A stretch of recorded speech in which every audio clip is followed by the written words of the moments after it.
Assalamualaikum warahmatullahi wabarakatuh. Kami dari kelompok 9 akan menjelaskan esai kami untuk memenuhi tugas etika bisnis dan profesi. Kami mengambil tema fenomena etika profesi akuntan dan studi kasus skandal Tesco dan KAP-PWC dengan anggota kelompok Aji Mas Gusti dengan NIM 191011-201-068 dan saya sendiri Mawada Sulistia Alamsyah dengan NIM 191011-200-666. Kami dari kelas 06 Sake 016, ruang 554. Pendahuluan. Setiap profesi memiliki etika yang berbeda-beda. Namun, setiap etika harus dipatuhi karena etika berkaitan dengan nilai-nilai, tata cara, dan aturan dalam menjalankan setiap pekerjaannya. Kode etik profesi adalah suatu tuntutan, bimbingan, atau pedoman moral untuk suatu profesi tertentu, atau merupakan daftar kewajiban dalam menjalankan suatu profesi yang disusun oleh para anggota profesi itu sendiri dan mengikat mereka dalam praktek. Dengan demikian, maka kode etik profesi berisi nilai-nilai etis yang ditetapkan sebagai sarana pembimbing dan pengendali bagaimana seharusnya pemegang profesi bertindak atau berperilaku dalam menjalankan profesinya. Di dalam akuntansi memiliki etika yang harus dipatuhi oleh setiap anggotanya. Kode etik ini dimaksudkan sebagai panduan bagi seluruh anggota, baik yang berpraktik sebagai akuntan publik, bekerja di lingkungan dunia usaha, pada instansi pemerintah, maupun di lingkungan dunia pendidikan dalam memenuhi tanggung jawab profesionalnya. Namun, pada praktiknya, pelanggaran kode etik profesi akuntan masih saja terjadi, seperti pelanggaran kasus skandal Tesco dan PWC. Para akuntan dan auditor yang terlibat di dalam kasus tersebut melanggar etika profesi, namun mereka tidak menyadari atau bahkan tidak peduli atas dampak yang ditimbulkan akibat pelanggaran tersebut. Selanjutnya, kita masuk ke dalam pembahasan.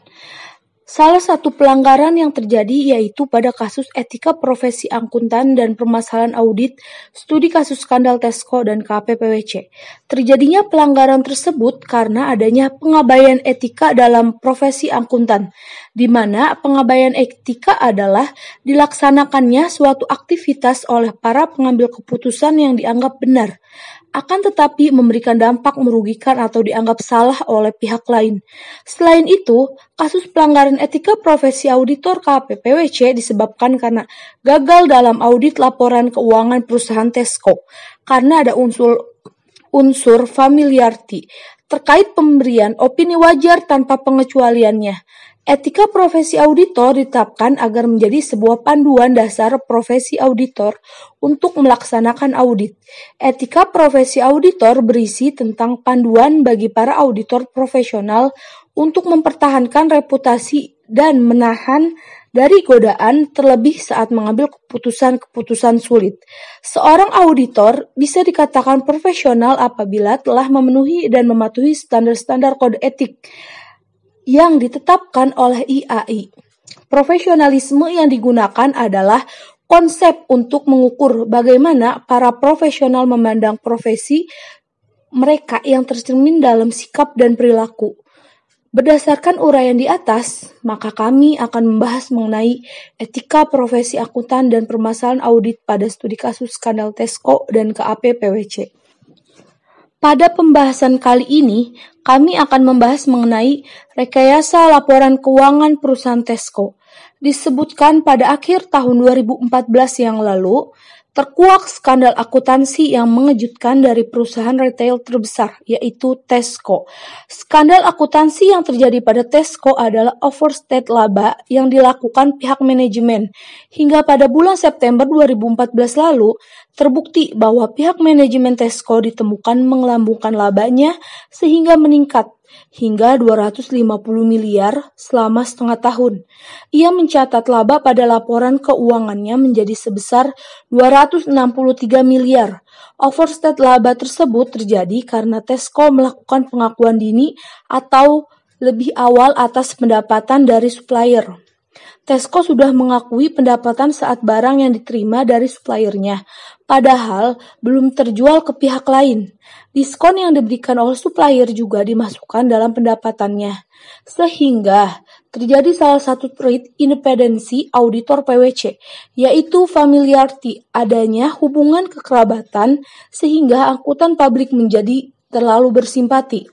Diketahui bahwa kerjasama KAPPWC dan Tesco terjalin selama 32 tahun. Karena itu, KAPPWC tidak lagi memiliki profesional atau kecurigaan terhadap kliennya itu, Tesco. Sebagai akibatnya, KAPPWC gagal mendeteksi kesalahan yang dilakukan oleh Tesco. Meskipun auditor KAP mengetahui adanya kejanggalan ini, karena familiarity auditor KAPPWC tetap memberikan opini wajar tanpa pengecualiannya. Dampak pelanggaran kasus skandal perusahaan Tesco dan kantor akuntan publik PwC. Dampak pelanggaran nyata atas skandal ini yaitu munculnya distrust atau hilangnya kepercayaan perusahaan terhadap profesi akuntan publik.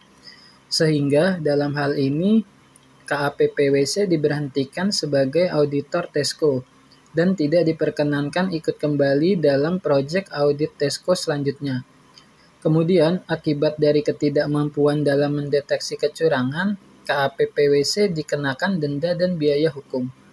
Dan secara tidak langsung, KAPPWC akan dikucilkan dari lingkungan profesi Ikatan Akuntan Publik Indonesia sebagai konsekuensi dari pelanggaran yang terjadi.